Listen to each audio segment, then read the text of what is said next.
So we're going to do a little painting demo. So you can see we have all the colors and things sort of set up over here. We have a paper here typed down. We've got water, and we've got a selection of sponges. Sponges, you know, these are various sizes and shapes, as you can see. Some of them are old and ratty, and I've used them before. Some of them not so much. But the way you use the sponges to apply paint to the paper, you can use the edges, you can use corners, you can tear off little bits for specific shapes and things that you want to do with them, okay? So the first thing I'm going to do is start with a horizon. Start with a horizon. We never want to put it in the middle of the paper. That tends to be kind of boring.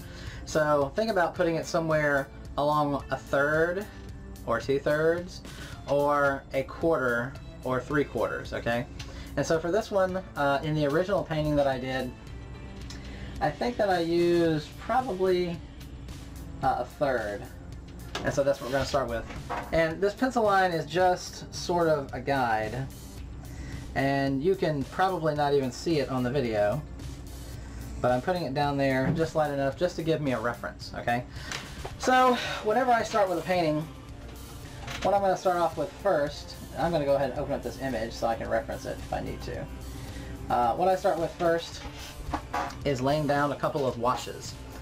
And so for the first wash I'm going to use blue, and this, you can see in this sponge, if you look carefully, it's already been sort of stained blue from prior use. So I'll start with some blue paint, and I'll come over here and I'll pick some up, and what I'm doing is taking water and diluting this paint as I mix it to create a nice wash.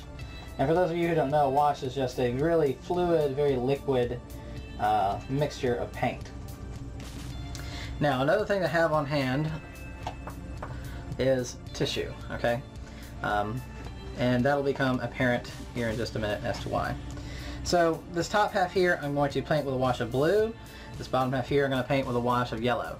Reason being, the sky is going to be mostly blue, with exceptions of some places that we take out or sponge out for the sake of clouds, and we'll cover up with some greens and things like that, and the blue and the green will work together. Down here, however, we're going to have a much lighter green with splotches of yellow and red, so we're going to start with a base, or a base wash of yellow.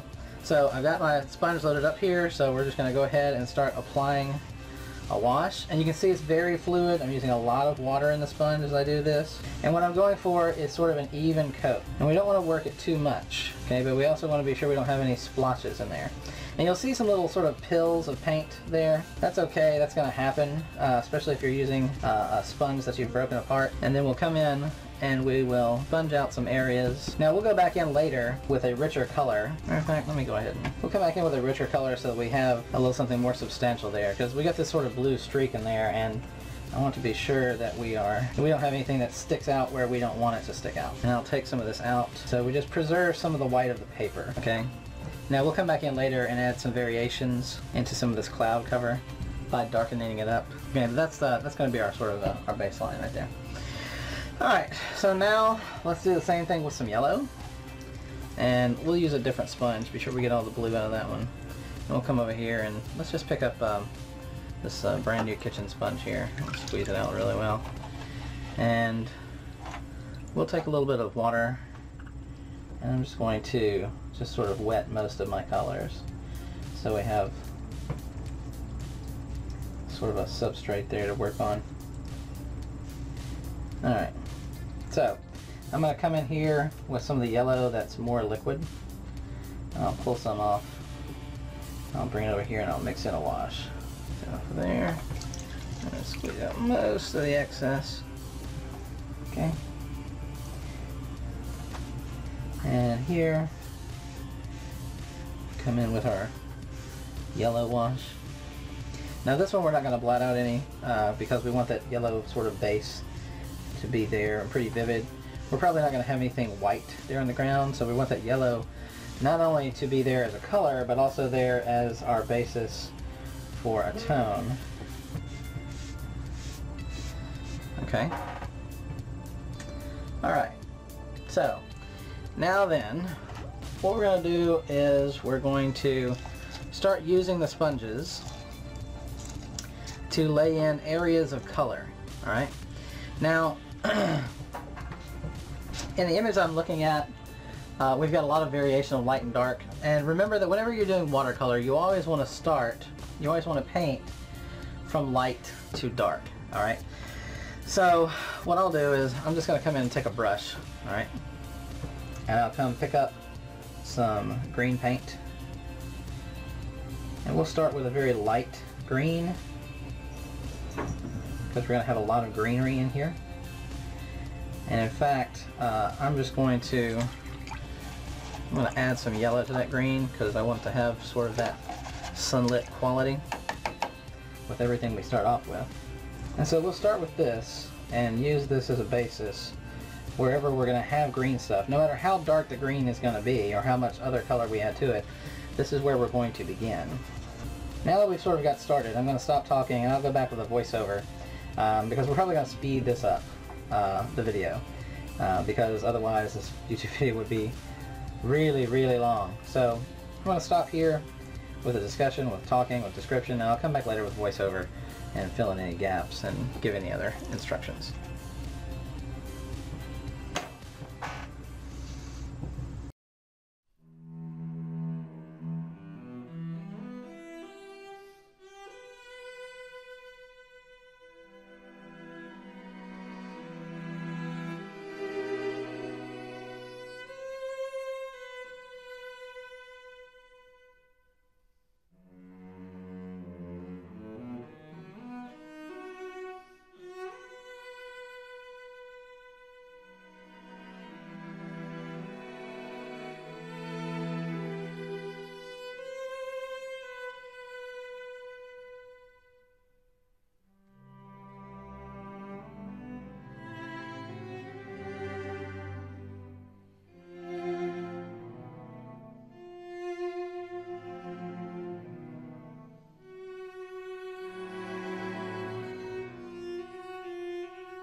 And there is the finished painting.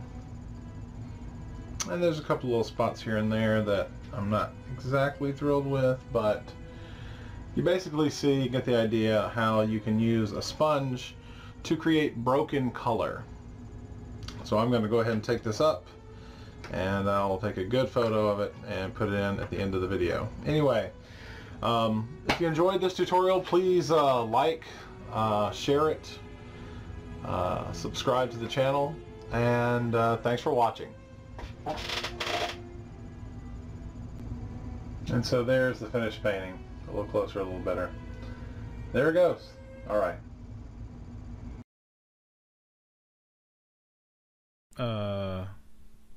What's that clicking noise?